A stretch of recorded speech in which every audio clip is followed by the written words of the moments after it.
Salam and greeting everyone. Welcome to our Seeker's Nest session here. We're having a Mhm. special guest with us.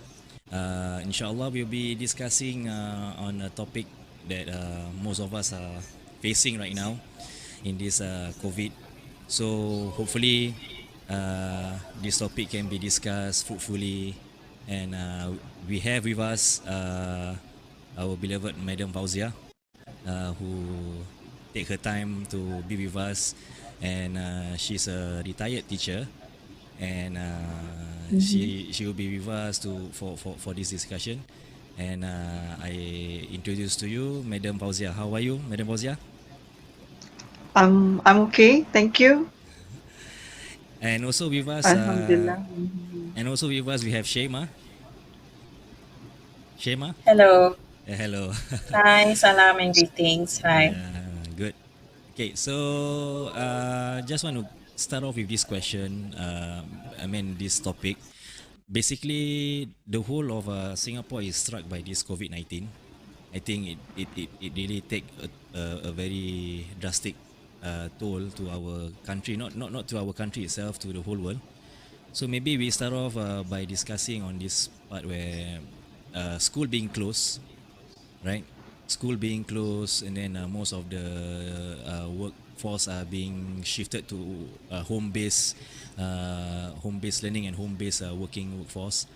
So I just want to ask Madam Fauziah, what's Mhm. your feeling right now? How do you feel about this situation that we are facing in Singapore right now? To me, it's I guess being at home, not having small children, not even my grandchildren around. It doesn't really impact me that much. I still get to do quite a number of things that I normally do. The only difference I would say would be not being able to rush out whenever I feel like it.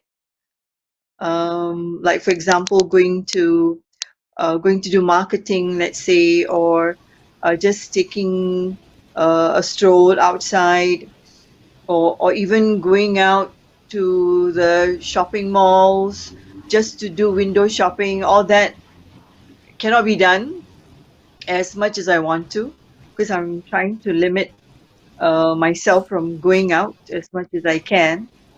But I guess I can relate to, in a way, I can understand what's going on with those with small children and even those with school going children. I can sense that there would be some challenges how Mm. to manage them at home now that now that everybody is at home. So how do you manage them, manage their time, um, their activities, and so on and so forth? Yeah, But you it's gonna yourself be. have grandchildren, right? I have grandchildren, but they can't visit me. Yeah. They are with their Mm. parents Mm. they have the other granny also Mm. in Bedok. So I am more here with my husband and my two boys. They are big. They're already, one is about to get married soon, Mm. hopefully, Alhamdulillah. after this pandemic is all over. And I have one more special need child Mm. who has to who has been told to stay home Mm. until he is informed to return to work. Mm. I see. So Yeah. being away from grandchildren can be quite sad a bit, yeah. Oh, it's depressing because they come every Sunday to Oh. visit us, to make our life a little more chaotic. So now it's very quiet. We only get to see them through the phone when we make video calls. Mm, mm, mm. Sometimes they would call us or we would call them. Every day, my daughter will send me a video of what they're doing at home. The boys, or even the third one, is a girl. Yeah, so my granddaughter is already a year plus. So in that sense, I would not miss them too much. Alhamdulillah, man, at Mm. least you still have your sons to accompany you at home. They are busy with their own stuff. Yeah, Alhamdulillah. my eldest son is busy with his work, so Mm, he will shut himself in his room. mm, He gets up as usual, as though he's going to work, but instead of all dressed up, he's mm, at his computer, yeah, until he finishes his work, or mm, he goes all the way on until late, very late in the night, mm, because he's at home. mm, So it's a different thing altogether. Yeah. mm, If not, he goes out at a certain time and he comes back at a certain time. But mm, now, uh, I can't tell. I can't tell when he has finished work or he has not. It's mm, difficult to say. The other one, the younger boy is mm. more busy doing his own hobbies. That's He good. That's good. enjoys playing games Yeah, that's and good. then he enjoys drawing. So Mm, he keeps himself busy in that sense. Yeah. yeah. And then And then now is the fasting month, so yes. it's occupied with other things Mm, that we have to do as a Muslim during the fasting month. It's slightly different, so a little more occupied, I would say. Yeah. Alhamdulillah, Alhamdulillah. I think the Mm. best part of this month will be the fasting month period. Yes. Some sort of way it take away that kind of sorrow that we feel due to this COVID. I mean, Yes. yeah, Yes. one way or Yes. another.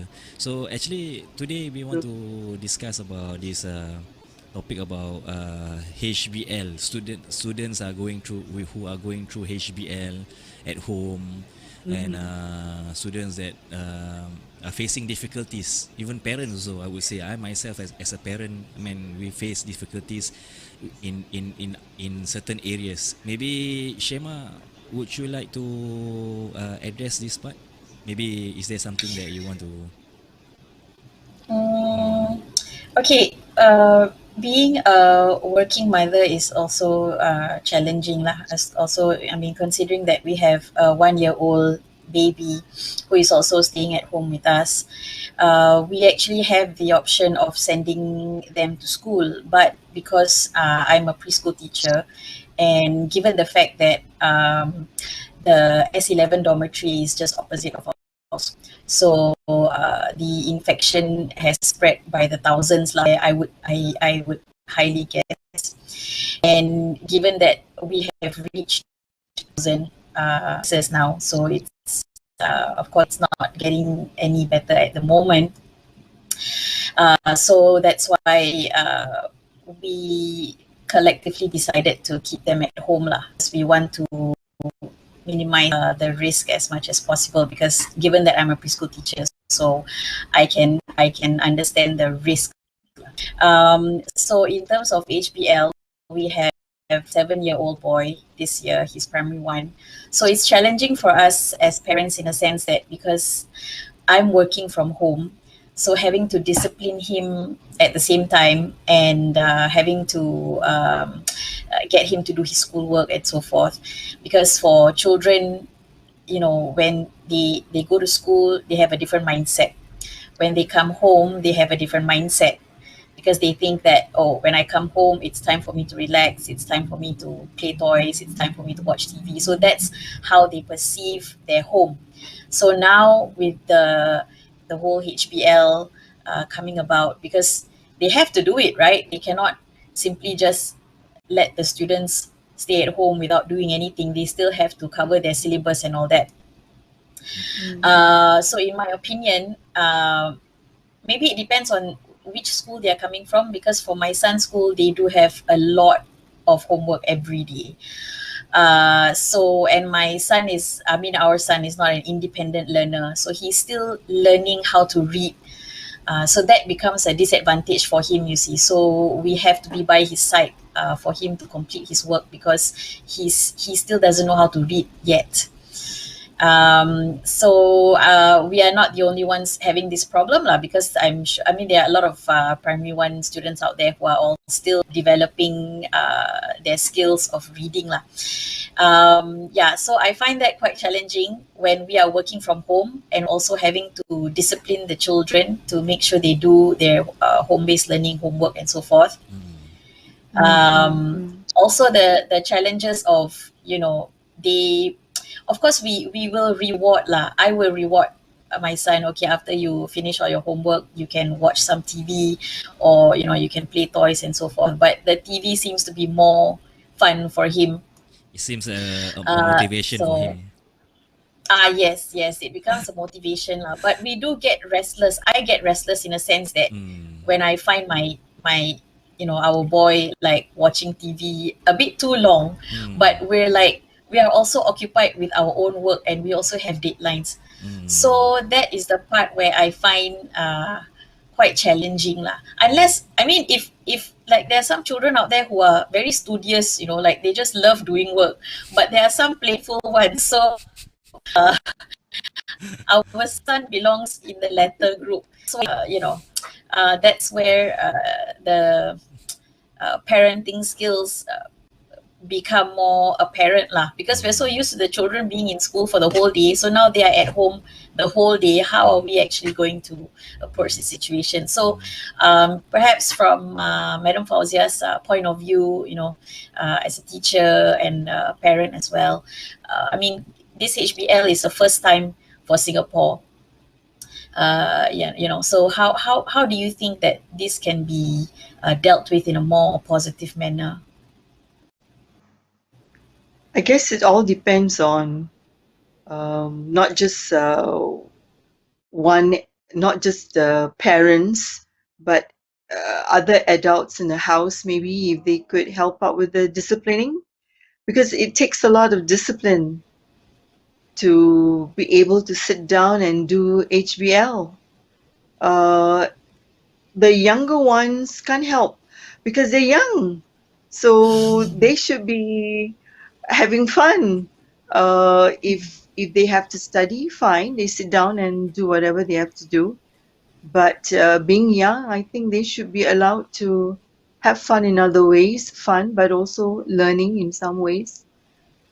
It's totally different for those who are much older.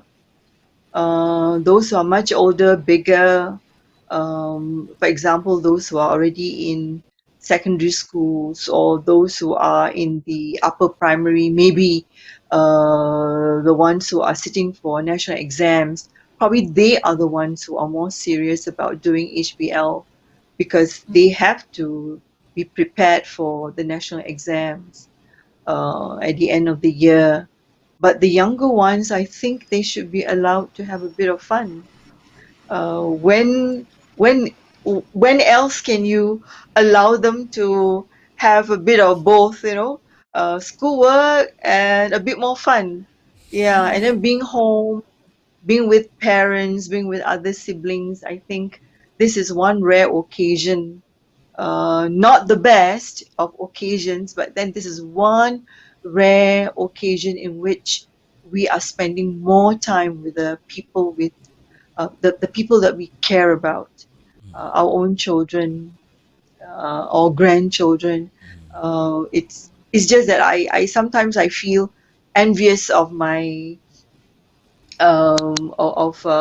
my daughters-in-law.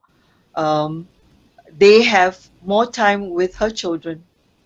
I don't I don't get to see them or touch them or kiss them, you know. And when they are discovering and doing things at home, I don't get to share. The most is I see a video of what they have been doing. Yeah. So in a way, I'm quite envious. Yeah. But what to do? They are somewhere else, and I'm here in Tampines. They are somewhere else in Bedok. Can't cross over neighborhoods just to visit. Yeah, we have Inshallah to soon, abide by inshallah. the law. Yeah, inshallah soon. Yeah, the circuit breaker will be eased, and then we can all meet again and hug Yeah, and kiss. inshallah. Inshallah. Inshallah. Yes. Man, Yeah. going back to what you mentioned just now, saying that Mm. the younger ones have the luxury, or maybe they deserve that kind of situation right now where staying at home, at the same time focusing on their HBL, and then after that they have the leeway of watching TV and play. But sometimes Yeah. it might get entangled in between, you see, for a child, especially in the age of the primary years, right? Mm. They might Mm-hmm. get confused, you know, after after 2 solid months of staying at home, they might get confused, you know, and when they transit back to the education routine, or to their school routine, that's where parents are going to face a problem. Definitely. Issues where parents need to be more supportive and more, I would say, more patient lah in dealing with them. So, what's your take on that, Madam Fauzia?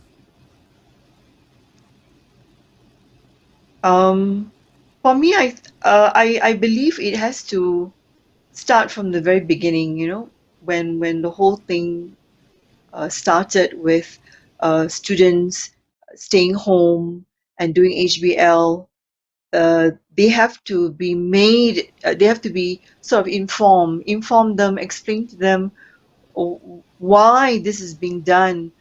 They have to understand the situation. I'm quite surprised myself when my grandchildren were able to tell me, "Oh, because of Corona, we are staying home." It's interesting to know that they are young. They are what my first grandson and my second one is in K2, and Mm, another one is in, I think, still in nursery, but mm, coming out to K1 very soon next year. So they can understand, oh, because of pandemic, because of Corona. So I presume my daughter could be my son-in-law as well, and plus the teachers, before they were told to stay home, they were probably informed about this pandemic, about this situation where they cannot continue to be in school. They have to be at home.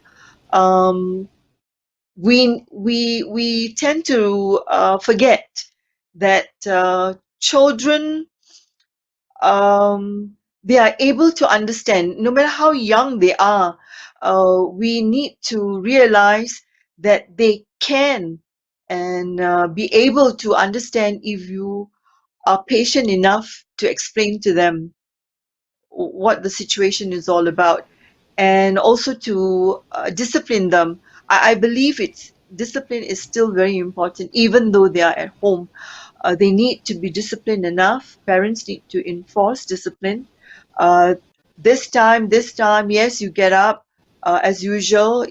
If this is the time to go to school, then we don't need to really dress up, but you have to be ready for a bit of work.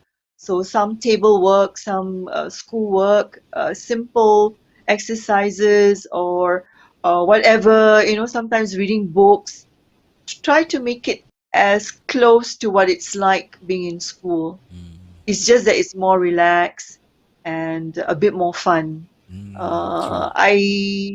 I'm glad that it all depends what kind of a family you have, what kind of activities you normally do at home.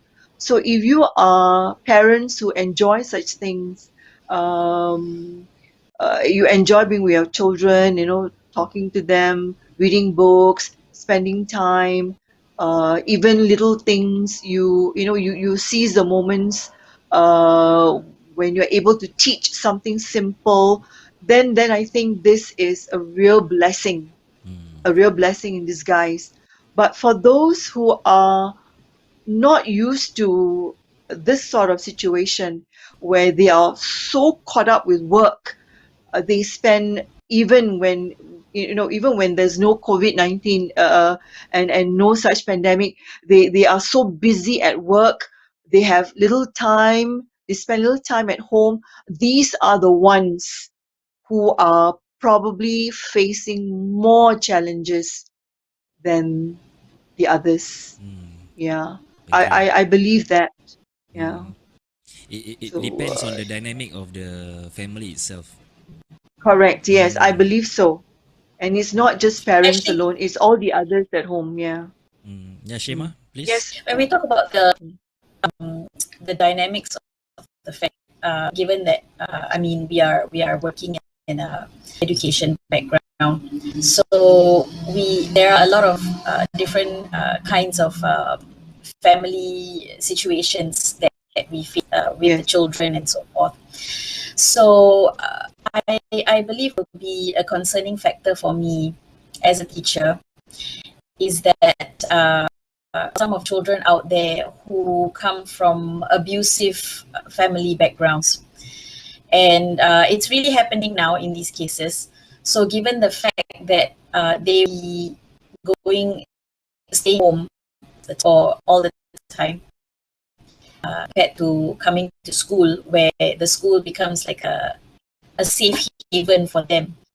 I think this is Mm. so yeah is quite concerning lah. I mean, I do have you know some cases, so I feel for these children lah. We for them, in fact, yeah. So any background or something, Madam Fauziah would like to share? Perhaps to share the sentiments or anything you'd like to add, Madam Fauziah. I have read on in the news and then about such situations where abuse is on the rise because they're all stuck at home. Um, Parents with their children and then grandparents as well. I can understand. Um, I really don't know how to respond to that because I'm previously when I was in school, yes, I do have such cases of children being abused at home, and you're right about school being a safe haven for them. That's how they get away with some of the abuses. Staying home means they get to experience it much more, maybe more intense than being away from home. It's a respite for them when they go to school. So how to help? Really, I don't know. Even at that point in time, it's very difficult to help some of these students because some cases are very sensitive and you need to get expert help how to deal with such cases.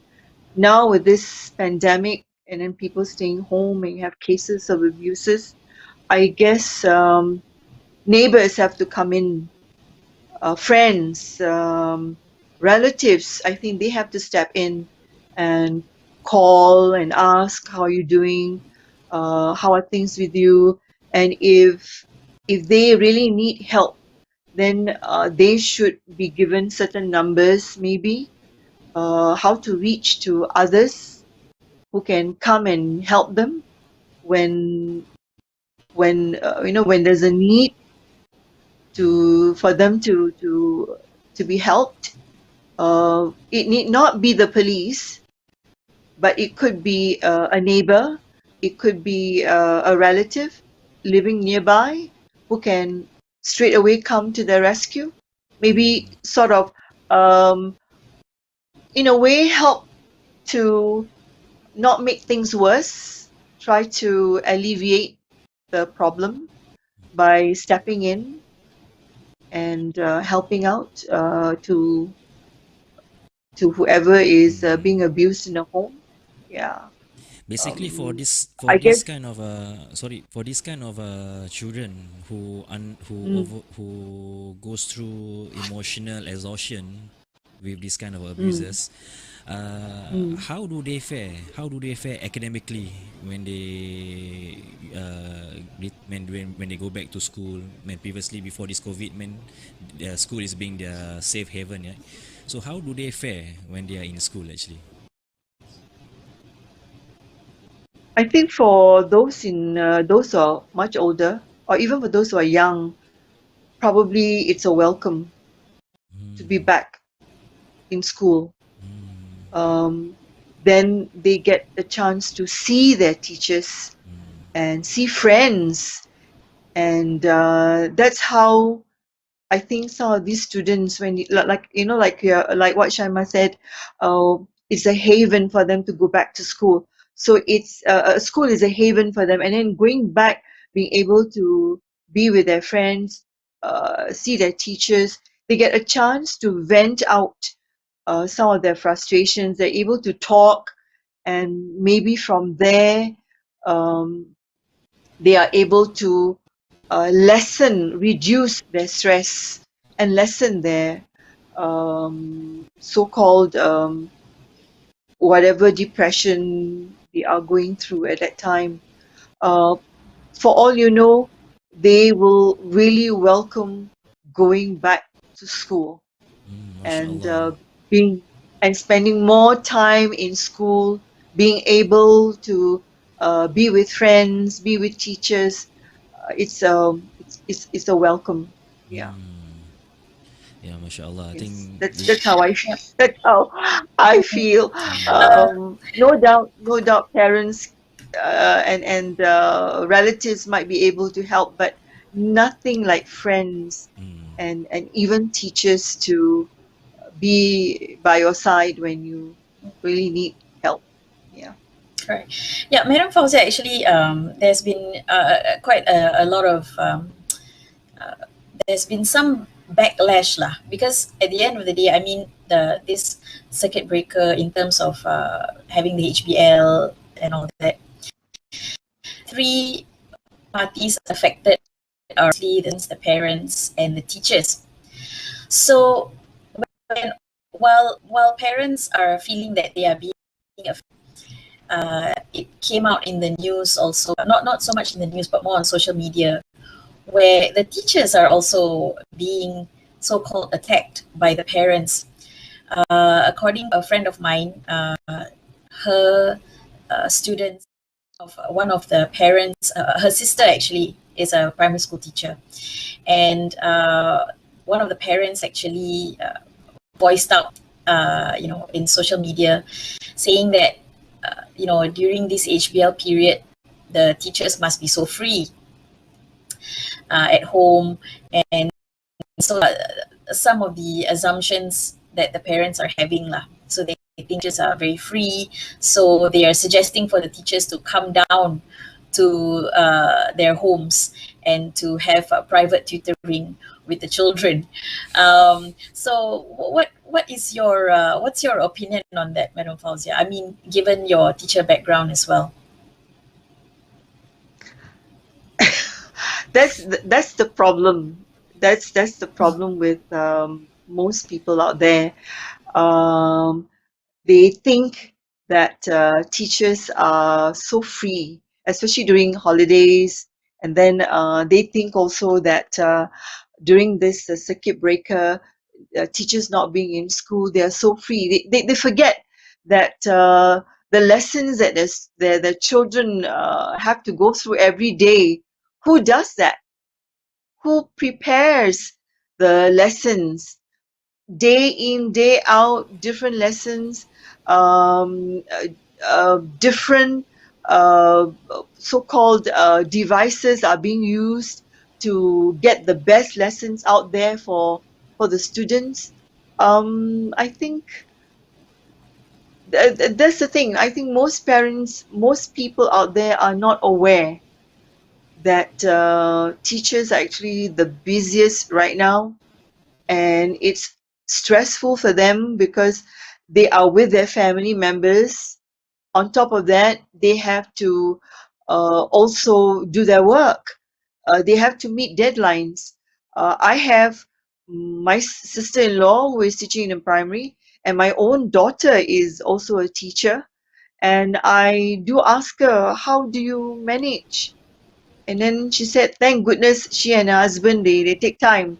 They sort of divide the time. Husband also has to meet deadlines, even though he's at home, he has to work. So she says she prefers nighttime. So she does her work. She prepares the lessons in the evening, late in the evening, right up till nighttime when the kids are quiet and sleeping. She prepares the lessons, and she says it's not easy because IT, sometimes there are glitches, and sometimes sometimes it just don't work. When you want them to work for you at that point in time, they don't. So you have to wait and wait and wait. And uploading, it doesn't mean just by a click of your fingers and then that's it. Everything is all uploaded. It takes time.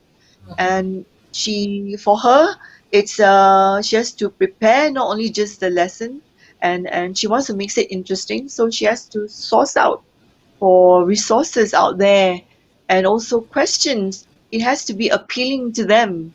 It can't be the same old questions again and again, because students also get pretty bored with the same questions again and again for all the various lessons. Yeah.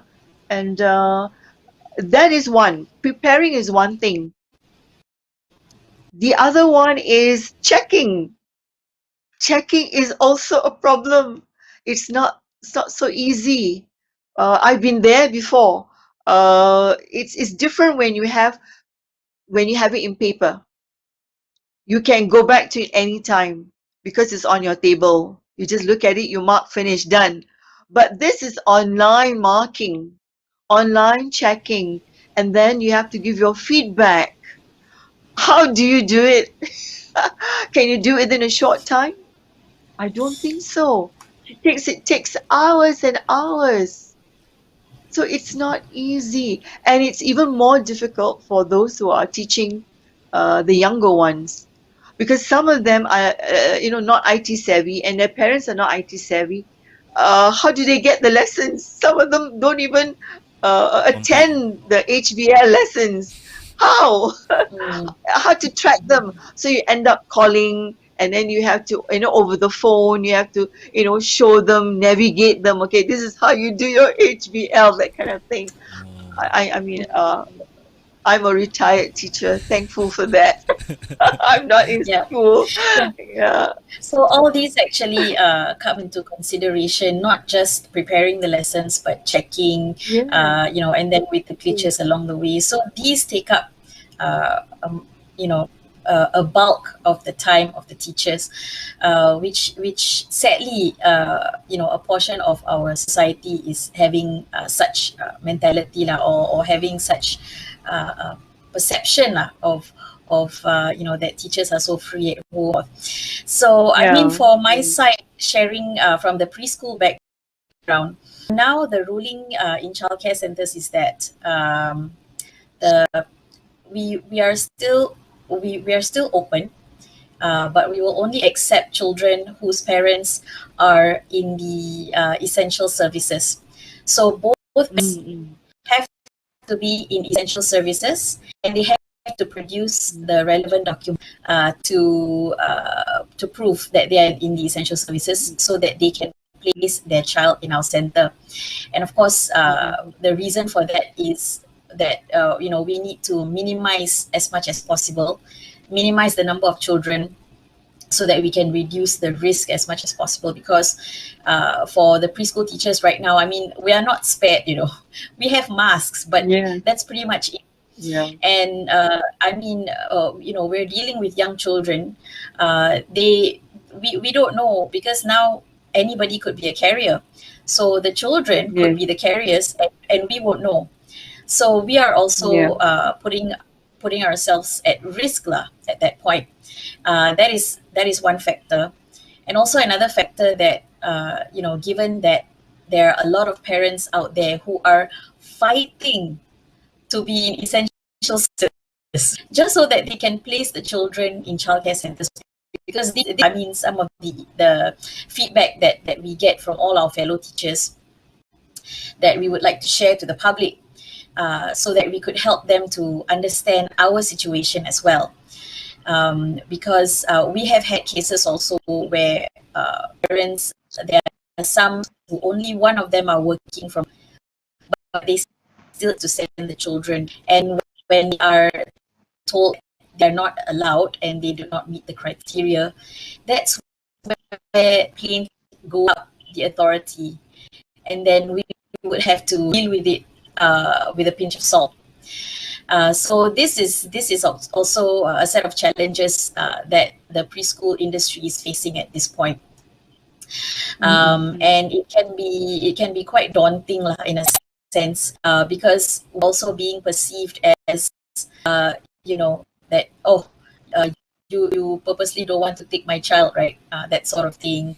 Or you purposely want to have an easy, or you will have lesser children to deal with. All these feedback and comments that we are getting from parents. And I'm not speaking from my particular school, no, but I mean for the whole industry of the and also given that quite a number of preschools have also infected cases as well. So there's another area that parents will also understand, and also to cooperate with the teachers in the preschool industry. Yes. Yeah, you are right. Yes. I mean, to have a common to have a common understanding between teachers and parents, I think that is a immense effort from both sides, I guess. True. Yes, definitely. True, I guess. Yeah. Maybe it's about time. Maybe CNA or some other broadcasting corporation could do a sort of a documentary on teachers during the pandemic. What they are doing and how they are managing. Maybe that will throw light on just how challenging it can be for for teachers when when they have to go through all this. Maybe it's about time. At the end of the day, we should give credit to teachers also, because why? They are at the forefront teaching the next generation of world leaders, or maybe the next generations of our society, right? So being at that forefront, and then at the same time, we parents, or as a whole, general public, we seldom give them that credit that they deserve, and we seldom maybe give them that praise that they honorably deserve it lah, So I think I mean that's the part where I think we need to reach out to that gap, showing to the community that teachers are going through a lot at their end with their work, be it whichever industry they're in, be it in the preschool or primary or even secondary, or I would say even leading up to the tertiary level, because even when they reach to the tertiary level, and in that state, teachers in that area, definitely they go through a different stress level or a different workload. Yeah, because I think for teachers, one thing is that we have to be in different environments. You see, like it's different where if you work in the office and you come down, you sit down in a cubicle and you have the whole day to finish up your paperwork and whatnot. But for teachers is, we will have lessons, and then we have to come back and finish our own paperwork. And teaching the children also will have another set of challenges, where you will also have to deal with the different challenging behaviors of some of the children, and that can also trigger an emotional part of you that can be a little bit stressful at some point, when students don't listen or students don't cooperate. So that becomes another issue as well. And then coming back into our own cubicles to finish up paperwork and all that. So time becomes a very important factor for us as well. Yeah, so that is also something that we will hope for the public to understand, given that it's having 8 hours in the office is completely different from having maybe 1 or 2 hours for paperwork and another five hours of lessons and so forth. Yeah. It seems that teachers go through long hours of work. What's your take on that, Madam Fauziah? Yeah, I agree. When I was in school, practically, school is I wouldn't say second home, it's my first home because I spend more time in school Mashallah. than at home. Yeah, true. And it's never ending. It's really never ending. Even holidays also. It's when we really take a break, it is when we get out to Singapore, or we totally take a vacation, and then no work, nothing, no contact with school, no work, nothing. That is strictly vacation, and that can be just 2 weeks for some people. For most, I think it'll be just 2 weeks and that's it. And then for others who don't travel out, they stay in Singapore, it's just a couple of days. Um, that's the reality of teaching, or being a teacher, or being an Yes. educator. Let's say being an educator. It That's the Yeah. reality of it all. It's never ending, from preparation to teaching to giving feedback, and then not to mention some go all the way out, beyond teaching. They are there for the students even after school. They are in contact with them, giving them support, emotional support. There are those out there who give their all. There are Mashallah. many teachers out there who give their all, not just in terms of education, but in terms of emotional, spiritual support. That's truly amazing. Those are the rare few. But many teachers are playing different roles, and now that they are at home, it is a lot more, because they have to think about what they have to do as a teacher, and then on top of that, they have their own family, they have their own children. So it can be very tough to juggle both. Yeah. Definitely, like as per what our religion mention, and also Mm. preach that teachers have a very high status among the communities. So, I It, mean, I mean, this is a truth. It's a truth because being a teacher, I think, mashallah.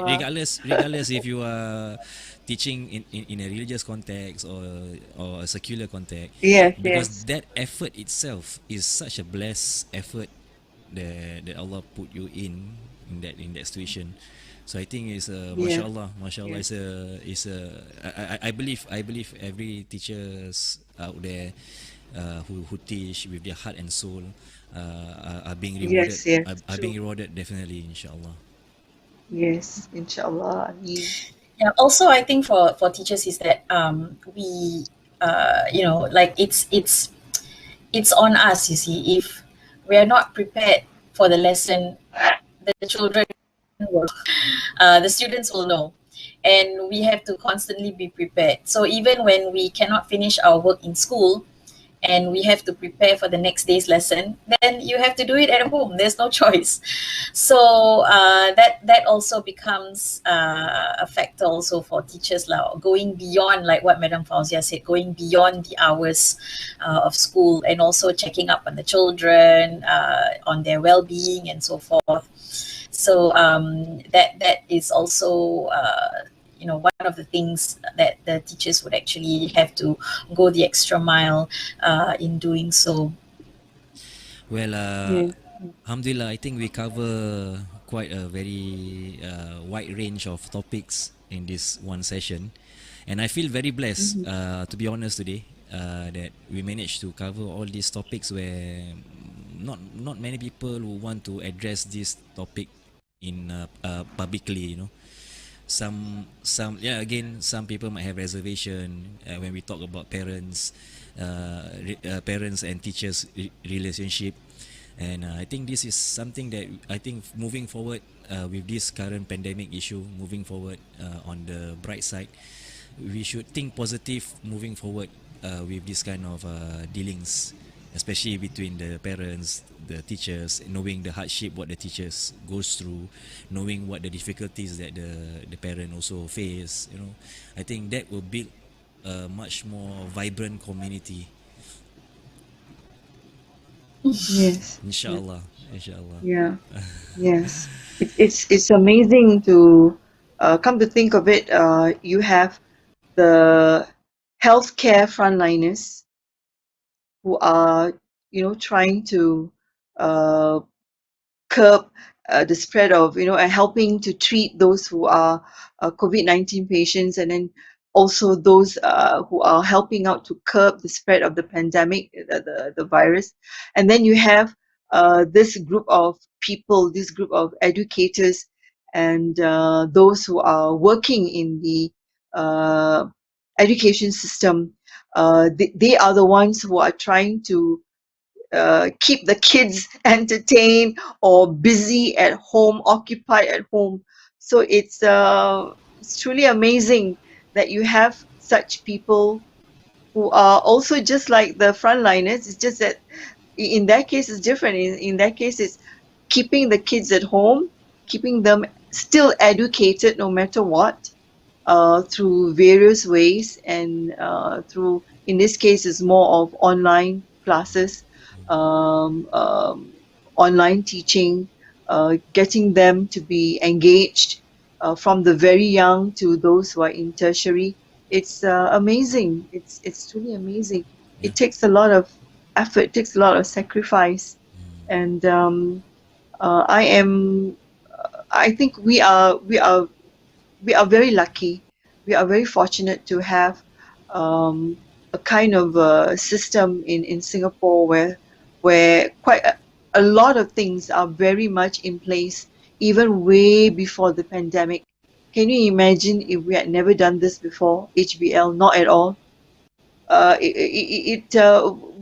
School started much earlier, many years back, and the government has already put in place all these things years back. I still remember I was doing this sort of thing in school, preparing online lessons. I think at that time I was in the 1980s, late 1980s. Mashallah. We started, having computers and whatnot, and getting students to try and do lessons at home, sending out lessons online. But of course, that was not on a big scale. It was more on, whoever uh, can devise such a lesson. But that itself They is are a welcome to beginning, yeah. try out. Yeah, yeah, that was the very beginning. I think it was in Mm. the in the late 80s. I remember when I got back to school, and I was they had this IT master plan, they call it. Yeah, IT master plan. So now we have gone beyond that, and so it's not a real shock for teachers to get into HBL. It's just that when you do it in a massive scale, everyone at home, everyone working from home, students at home, island wide, yes, definitely there'll be glitches. Definitely, there'll be a lot of little problems, that we need. Definitely, we can get through this. And after this, if anything else comes by, like COVID-19, it'd be plain sailing. There'll be, very little or no problem whatsoever, because we have, Or gone through maybe it before or, this or, year. or maybe Yeah. with the more latest technology, with 5G, Yes. with the next generation of 5G moving on, I think Yes, that's the right. You're advancement right. Yes. will be more, Correct. Correct. yeah. True. True. Inshallah. Inshallah. So All the very best. I would like to say our thanks to Madam Fauziah for coming to You're our welcome. show today. MashaAllah. Thank you so much, Madam Fauziah, for coming to our show. You are welcome. I, Uh, I, I feel very giving honored. Fauziah. I hope I have helped you in uh, whatever ways. I hope I have been Alhamdulillah, of MashaAllah. been of help. Alhamdulillah.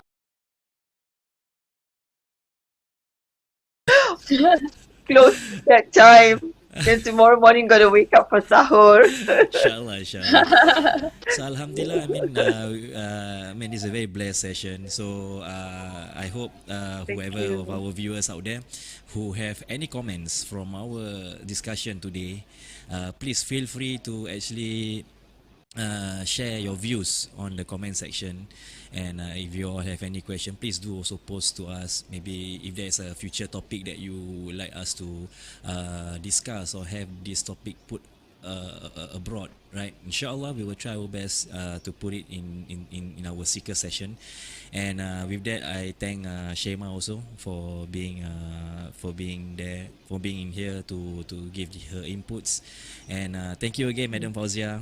Thank you again. You're Really appreciate. welcome. May Allah bless you with good health, inshallah. Ameen, Amin. Amin, Ameen, amin, inshallah. Ameen. So please stay safe. Yeah, thank you. And Thank you. hopefully you'll be seeing your grandchildren soon, inshallah. Yes, yes. Every day, dua. Amin, amin, amin, inshallah. Ameen. Thank you. So with Okay. that, I would like to thank our viewers. Hope to see you again on our next session of Seeker Session. With that, Assalamualaikum warahmatullahi wabarakatuh. Waalaikumsalam.